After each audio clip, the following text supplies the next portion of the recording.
Hi, this is Ann with Graphic Design How To, and today I'm going to show you how to make text blocks with two different free scripts that were developed by Sergey Osokin, I'm hoping I'm saying that right, Carlos Canto, and Sky Chaser High. I don't actually know his or her real name. Also, I want to give a shout out to Katya Biem, who took these two free scripts and kind of came up with a workflow to use them together. So thank you to all of those people.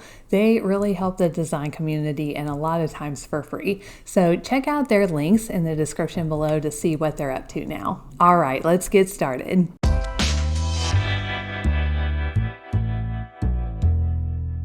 First, we'll need to download Sergey's script. I've put this link in the description below so you have easy access to it. And I've also included all of Sergey's scripts just below that in the description. So you can check out all the things he's got going on.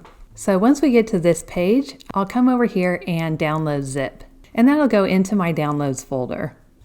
Next, I'm going to download the text splitter script. This link is also in the description. And so I'll come right here to download. And that will also go to my downloads folder. So now I'm in my downloads folder. Here are the two zip files, and I'm just going to put them in my working folder. And then I'll right click on those and choose extract or extract all. If you're on a Mac, you can just choose open. And then inside the folder it creates, you'll see textblock.jsx.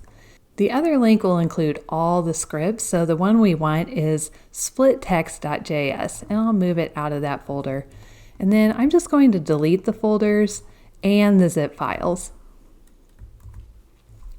So now I have just splittext.js and textblock.jsx in my working folder. Now to get these to show up in Illustrator, we are going to have to find the place where Illustrator stores scripts. I'm just going to show you an easy way to find your scripts folder without having to dig into it. So I'm going to go to File, Scripts, and here you can see the scripts I have installed. I'm going to search for image tracing in my Finder window. It comes up with two of them. One is for Illustrator 2024. The other one is for Illustrator 2022. I'm going to use 2022 for this tutorial, so we can see the breadcrumb here. So if you drill down, you would eventually get to scripts where you'll want to save these two new script files. So I'm going to double click scripts here, and that will open up the place where it stores all my scripts. Then I'll drag the two scripts I downloaded. They should end in .js and .jsx. I'm going to drag those into my scripts. I actually already have them in there, so I'm just going to replace them. You'll probably need to enter your password to do this. Okay, now I'm going to go back to Illustrator.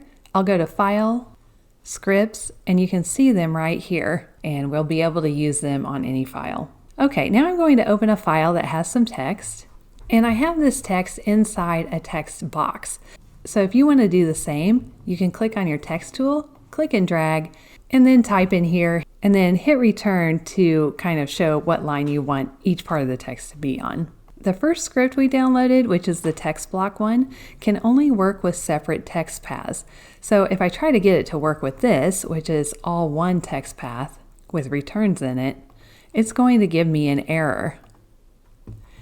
So it's saying, oh, you need, more than one text frame. So that's where split text comes in. So I'll make a copy of this holding Shift and Option, or Shift and Alt on a PC, because I want to be able to keep this as one text path. I'll select the other one, I'll go to File, Scripts, and Split Text.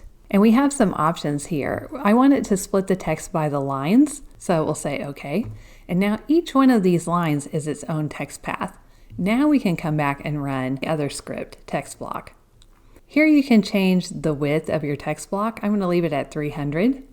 We'll say OK. And then I'm going to leave the spacing at the default of 3 millimeters too. And then we'll say OK. Okay, I'm going to zoom out, and this is what we get. It is pretty awesome. You can also adjust the kerning, like in between the A and the V looks a little wide here. So I'm going to get my text tool, get right between those, and then hold Option and click the left arrow a few times. On a PC, that's Alt and left arrow. So this really saves some time, especially if you decide, let's say, you don't want time to be so big. You could get the word have to be the bigger word and then put the and time on the same line. So to do that, we could just change around our text in the text box and then run the two scripts again. And now the emphasis is on have and not on time. Since these are live text, you can also change your fonts if you want. I'm going to select the word have. We'll make this a different font. We can make it a different color, of course. I'm going to put it in front. So since this is live text, you really have a lot of options to make modifications. So these two scripts together are pretty awesome. Alright, if you like this video and you want to see more videos like this, just hit the subscribe button and the little bell next to it and you'll be notified every time a new video comes out. Alright, I'll see you in the next video. Thank you!